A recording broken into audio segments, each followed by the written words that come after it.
day, I was screwing around at school. I was on our school's homepage, procrastinating on some random PowerPoint that I should finish. On the side of our school's homepage, it shows links for our classes that we use when we go to the computers. One of the websites was called www.findagrave.com. I thought about it for a second, then clicked on it. Before I did, I felt uneasy. Why is this here? It's not like we were doing some ancestry project or anything, and it made me feel odd. It made me think of all the stories of things that happened on the internet. But I'm just paranoid, right? The website was rather simple. The owner obviously did not care whatsoever about how they were putting things together.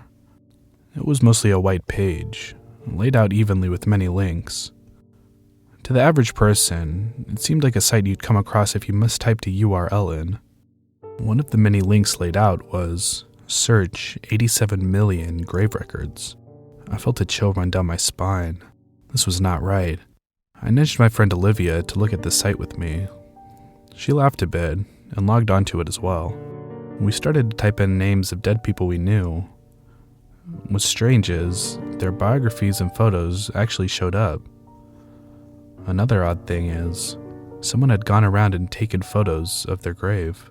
Nearly every deceased family member I searched, a picture of their headstone came up. The period soon came to an end, and I went on with the rest of my school day, not thinking about it. That night I got home, and I told my mother about it. She just laughed and told me how weird it was. I still didn't feel quite right about it. Who in their right mind would go around taking photos of random people's graves? I asked my mother who the person who added the photo of my great-grandmother's tombstone was, and she had no idea. In my best interest, I decided to prod around the website a bit more. I started typing in the names of famous dead people, such as Kurt Cobain. There was a feature on the site where you could leave ritual flowers on the grave, which was kind of thoughtful in my mind. But the entire concept of this is still unsettling. It was well into the night. All my internet friends had gone to sleep, but I had drank an entire liter of Coke before I thought I should sleep, so I was awake and curious. Going on this site, I started to type in random names of alive celebrities to see if anyone had the same name of that is dead. I then started to type in people's names who I knew, and myself. That was a bad mistake. I typed in my name, a grin spreading across my face when I saw people with the same. I didn't know why I was so pleased by this, but I was. I clicked on all 4 of the results, looking at where they were from and what years they died. The more I kept looking at those 2 contributions, the more scared I grew. I should have just shut the laptop as soon as I realized that all of the dead with the same name as myself were in states surrounding my town. The birth dates and death dates were slowly increasing to mine.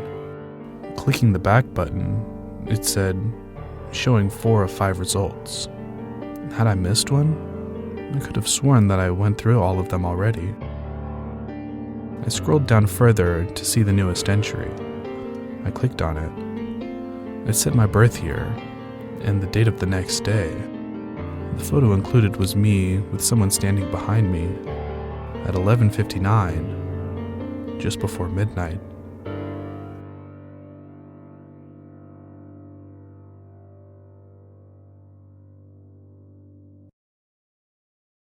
You do not know me. You will never see me. You never even know I'm there, but I am. I am always there.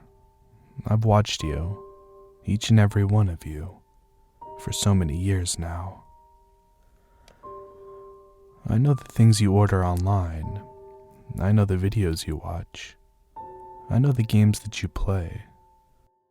I even know when you visit the darker side of the internet, your sordid little fantasies, your credit card numbers, your email addresses, everything you've ever done online. I have watched you do it. I see you through your webcams. I hear you in your microphones. You think that they're turned off?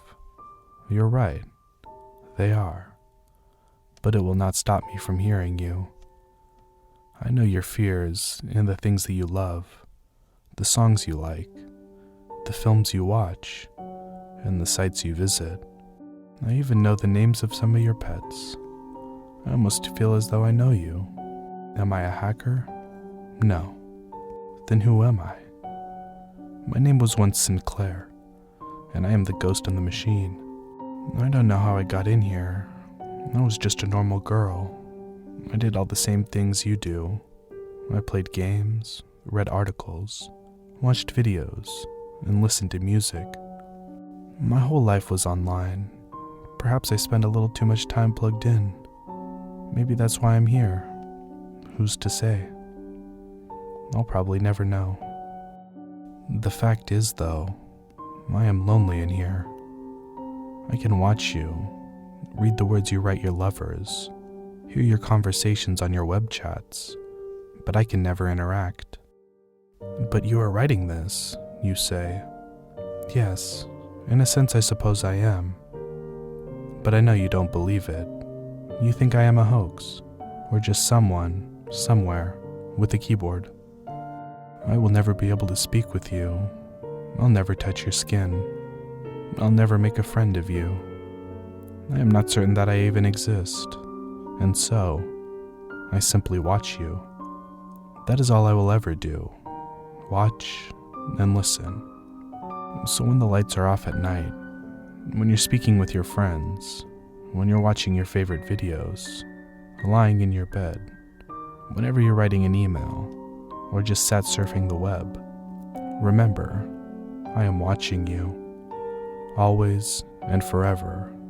As long as there is a connection, I am right there in the room, watching every keystroke. I am the ghost in the machine, and I will always be with you.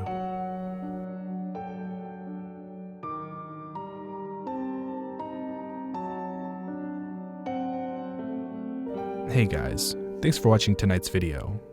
If you enjoyed it, leave a like and consider subscribing to the channel. Any feedback in the comments is greatly appreciated. I have a new Instagram page up at cryptic_nightmareyt. Follow there for more Instagram exclusive content. That's all I have for you tonight. See you next time. Good night.